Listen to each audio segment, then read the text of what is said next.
Baik, bismillahirrahmanirrahim. Assalamualaikum warahmatullahi wabarakatuh.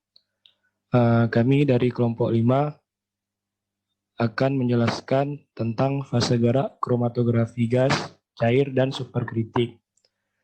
Anggota kami terdiri dari Sirin Nabila, Firya Bilkis, Vicky Farah Nabila, M. Haikal Anantia, Nurul Azlin, dan Syafira Meyanti. Next. Nah, jadi sebelum kita masuk terlalu dalam, kita akan terlebih dahulu mengetahui apa sih sebenarnya kromatografi gas itu.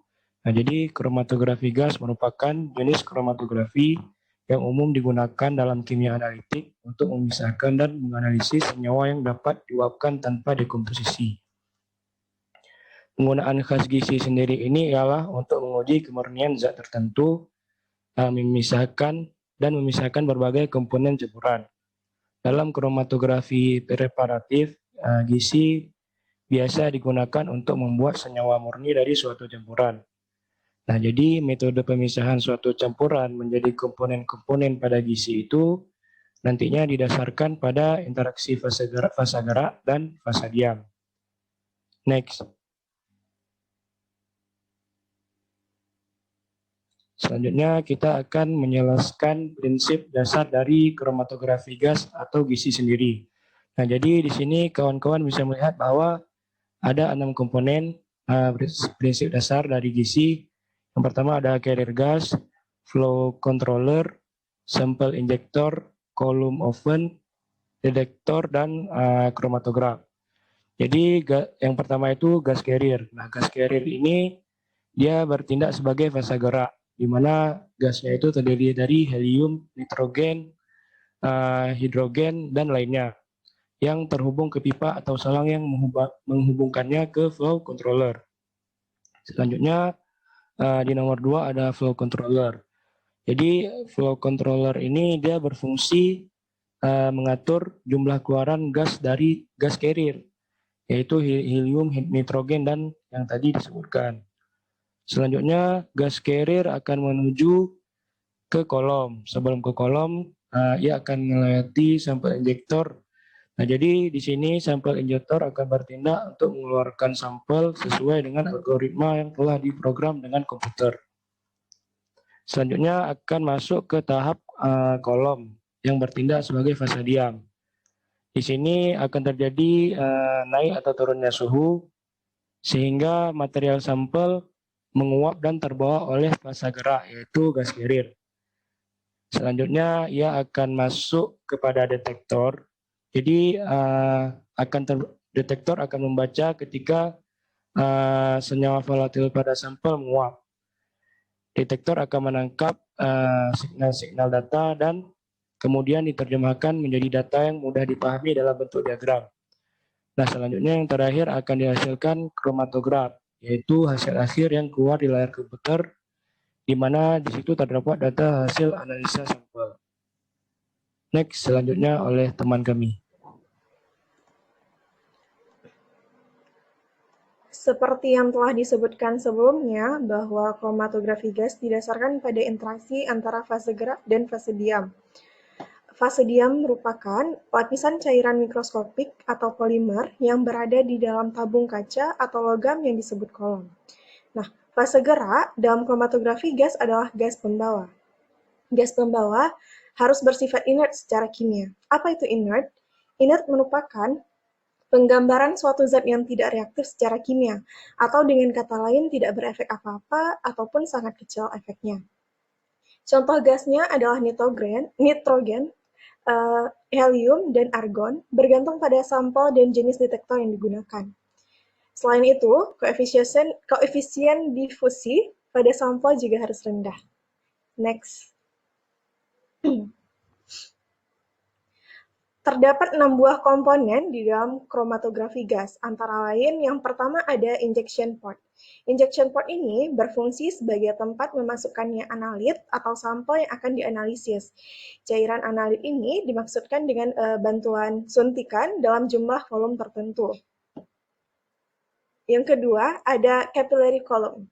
Capillary column ini merupakan jalan tempatnya analit melewati oven. Kolom ini memiliki panjang yang berkisar antara 1 sampai dengan 30 meter, bergantung pada alatnya. Lalu ada carrier gas supply.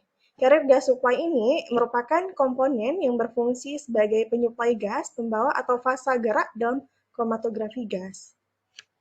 Selanjutnya ada oven. Oven berfungsi untuk memanaskan analit yang merubah fasa menjadi fasa gas. Di mana suhu dalam oven ini bisa diatur maupun diprogram sesuai dengan metode yang akan digunakan dalam proses identifikasinya. Next.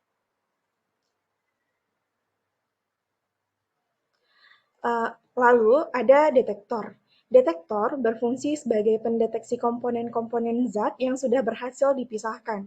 Terdapat berbagai macam detektor yang dapat digunakan, tetapi kebanyakan menggunakan detektor FID atau Flame Ionization Detector. Detektor FID ini akan mendeteksi berdasarkan ion-ion yang terbentuk dari analit dengan memanfaatkan nyala dari gas H2 dan gas O2. Yang terakhir ada recorder.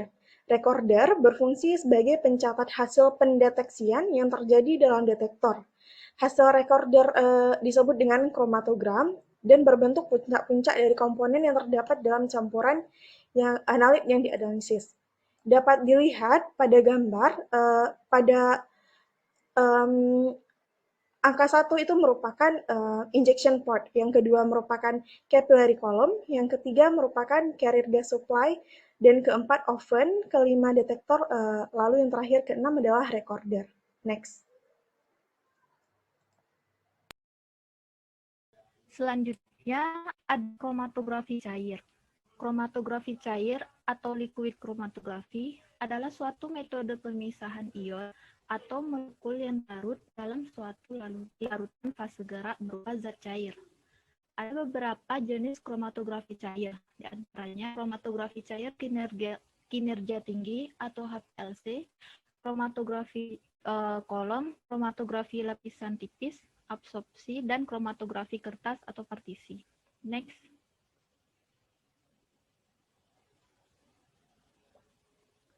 Prinsip dasar dari kromatografi cair ini yaitu pemisahan komponen analit berdasarkan kepolarannya. Setiap campuran yang keluar akan terdeteksi dengan detektor dan direkam dalam bentuk kromatogram. Bisa dilihat di gambar sebelah kanan, cara kerja dari kromatografi cair ini yaitu dengan bantuan pompa, fase gerak cair dialirkan melalui kolom ke detektor. Kemudian dimasukkan dengan dalam kolom ini akan terjadi pemisahan komponen campuran. Solut yang interaksinya lemah atau kurang kuat dengan fase diam akan keluar dari kolom terlebih dahulu. Sedangkan solut-solut yang interaksinya kuat dengan fase diam akan keluar lebih lama. Kemudian komponen campuran yang keluar akan dideteksi oleh detektor, lalu direkam dalam bentuk kromatogram. Next. Selanjutnya, fase gerak yang ada pada kromatografi cair. Fase geraknya itu berupa campuran 2 atau lebih pelarut yang kekuatannya itu berbeda. Fase gerak ini berfungsi untuk membawa komponen campuran menuju detektor. Dan pelarut yang digunakan pada fase gerak harus murni secara kimia, bebas dari partikel, bebas dari gas terlarut, dan dapat dicampur dengan benar. Kriteria dari pemilihan fase gerak ini yang pertama yaitu viskositas. Pelarut dengan viskositas rendah, dia akan menghasilkan tekanan yang lebih rendah dibandingkan dengan pelarut viskositas tinggi. Yang kedua, ada transpirasi terhadap UV. Transpirasi terhadap UV kita tinjau apabila kita menggunakan detektor UV, di mana kalau kita gunakan detektor UV, fase gerak yang kita gunakan itu harus transparan secara sempurna pada panjang gelombang yang kita gunakan. Selanjutnya ada indeks bias. Indeks bias ini penting jika kita menggunakan detektor indeks bias. Kemudian ada titik didih. Titik didih fase gerak yang rendah diperlukan supaya memudahkan dalam penguapannya. Kemudian ada kemurnian, yaitu kemurnian dari pelarut. Yang dimaksud adalah tidak adanya senyawa yang akan mengganggu selama proses analisis. Kemudian daya campur di mana fase gerak atau pelarut harus mampu memiliki daya campur yang baik. Selanjutnya ada kepolaran.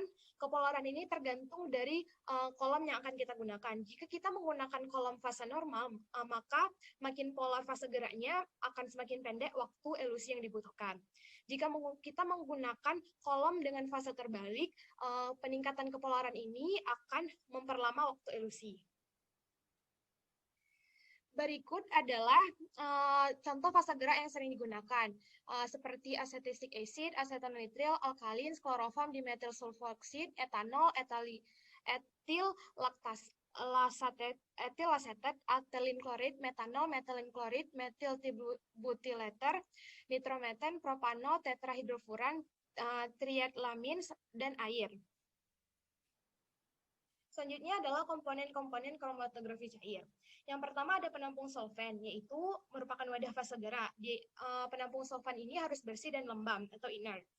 Wadah pelarut yang digunakan ini merupakan wadah kosong ataupun laboratorium.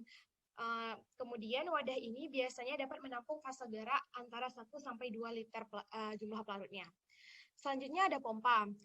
Pompa ini merupakan sistem yang bertekanan tinggi yang akan mengalirkan pelarut atau fase gerak dari wadah ke pelarut kolom melalui pipa tekanan tinggi. Jenis pompa yang dipakai antara lain pompa pneumatik, pompa pendesakan tetap, dan pompa torak dengan pendesakan bolak-balik. Pompa torak dengan pendesakan bolak-balik ini merupakan pompa yang paling sering digunakan. Sistem pompa ini juga dibagi menjadi dua, yaitu sistem elusi isokratik dan sistem elusi gradien. Sistem elusi isokratik ini di mana pada proses elusi, komposisi pelarutnya ini tetap konstan saat dipompa melalui kolom pada saat proses analisis. Sedangkan sistem elusi gradien ini adalah di mana komposisi eluennya itu atau pelarutnya itu akan berubah-ubah dalam waktu tertentu pada saat dipompa ke dalam kolom pada proses analisis. Selanjutnya ada injektor. Injektor ini merupakan tempat penyuntikan atau memasukkan sampel ke dalam kolom. Dia ini menggunakan alat penyuntikan yang terbuat dari tembaga yang tahan karat. Jenis injektor yang digunakan itu biasanya ada 3, yaitu seri injektor, loop valve, dan autosampler. Kemudian ada kolom. Kolom ini umumnya terbuat dari pipa baja tahan karat dengan panjang antara 10 sampai 30 cm dan diameter dalamnya itu 4,5 sampai 5 mm. Kolom berfungsi untuk memisahkan komponen campuran karena adanya perbedaan interaksi antara solut-solut terhadap fase diamnya. Solut yang kurang kuat interaksinya dengan fase diam, dia akan keluar terlebih dahulu dari kolom, begitupun sebaliknya. Jenis kolom pada HPLC atau kromatografi cair ini biasanya ada 2, yaitu kolom fase normal dan kolom fase terbalik. Kolom fase normal yaitu fase geraknya merupakan nonpolar dan fase diamnya adalah polar, yaitu biasanya berupa silika gel.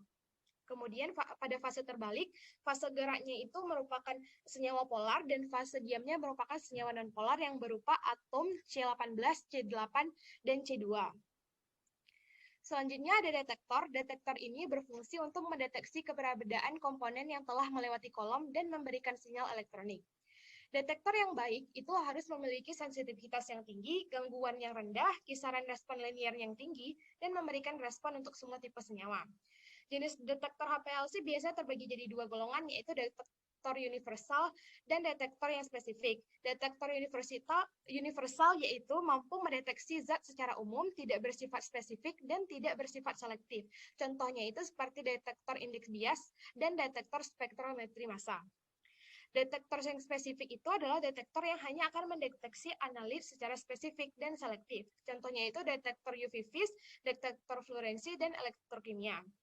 Yang terakhir komponennya itu ada recorder, yaitu tempat di mana hasil pemisahan dari kromatografi itu biasanya ditampilkan dalam bentuk kromatogram, yaitu berupa puncak-puncak. Next. Baik, selanjutnya kita akan membahas mengenai kromatografi superkritis atau kromatografi fluida superkritis atau disingkat juga sebagai SFC. SFC itu merupakan pengembangan dari teknik kromatografi kolom, di mana dalam cara kerjanya itu menggunakan fase gerak berupa fluida superkritis. Nah, apa itu fluida superkritis? Fluida superkritis itu ialah suatu zat yang memiliki sifat pertengahan antara cair dan gas yang terjadi bila suatu zat berada di atas titik kritis. Nah, kromatografi fluida superkritis ini pada dasarnya merupakan perpaduan teknik kromatografi gas dengan kromatografi cair dengan mengambil berbagai kelebihan dari kedua teknik tersebut. Nah, karena mengambil perpaduan dari kedua teknik ini, tentunya ada kelebihan dari SFC itu sendiri. SFC dibandingkan dengan GC memiliki beberapa kelebihan seperti dapat menganalisis solut yang tidak menguap, polar atau mudah terabsorpsi, dapat menganalisis solut dengan berat molekul yang tinggi, dapat menganalisis molekul-molekul yang termolabil, dan dapat menganalisis cuplikan tanpa terderivatisasi.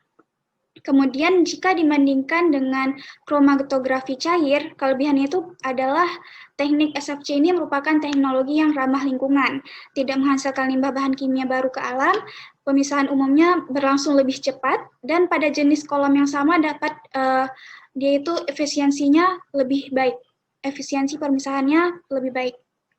Kemudian next.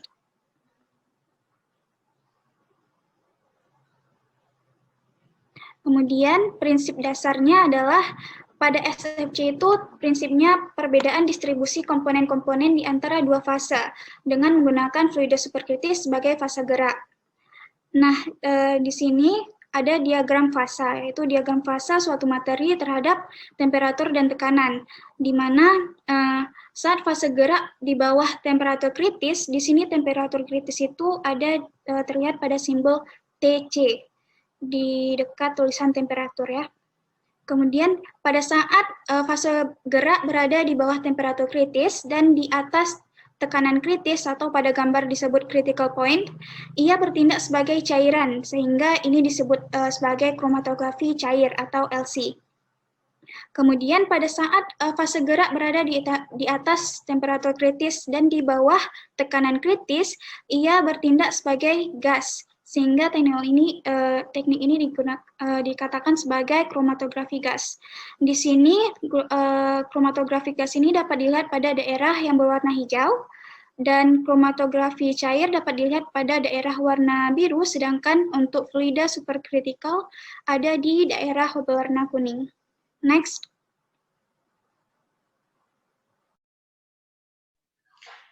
Baik, pada fase gerak superkritis, fase gerak yang digunakan adalah fluida superkritis.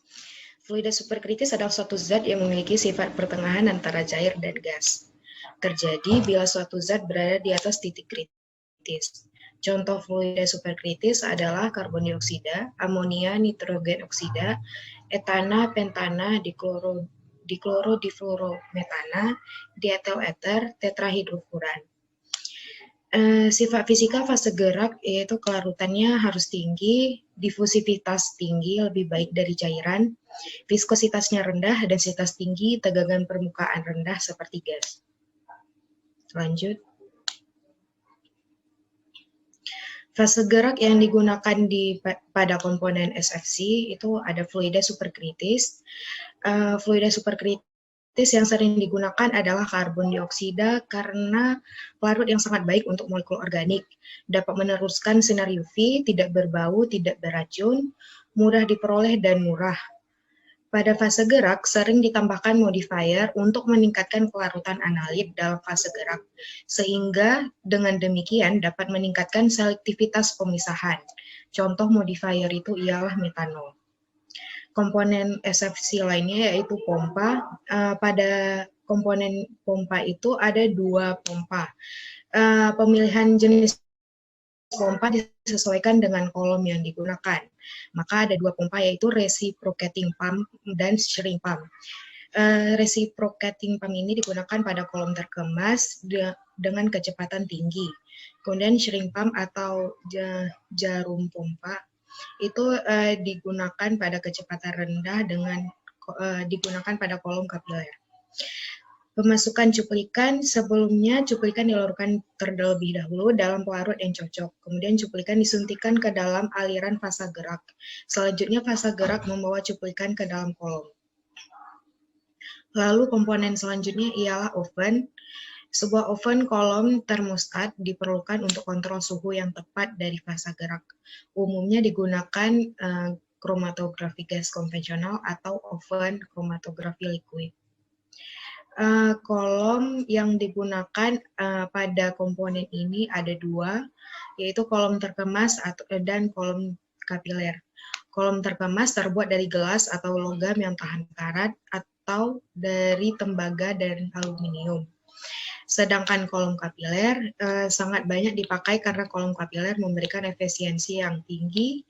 Lebih detailnya, kelebihan kolom kapiler adalah resolusi yang sangat tinggi dalam waktu singkat. Dan detektor yang digunakan pada SFC ini adalah detektor UV.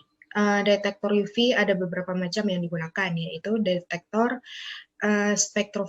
spektrometer massa, detektor ionisasi nyala, dan detektor nitrogen fosfor. Bila menggunakan ketiga detektor tersebut, harus digunakan interface di antara kolom dan detektor yang berfungsi untuk menurunkan tekanan kolom menjadi tekanan atmosfer secara perlahan. Lanjut. Berikut skema alat SFC. Dapat dilihat. Baik, sekian dari kami. Terima kasih atas perhatiannya. Silakan meninggalkan komentar di kolom komentar di bawah. Jangan lupa like, comment, dan subscribe.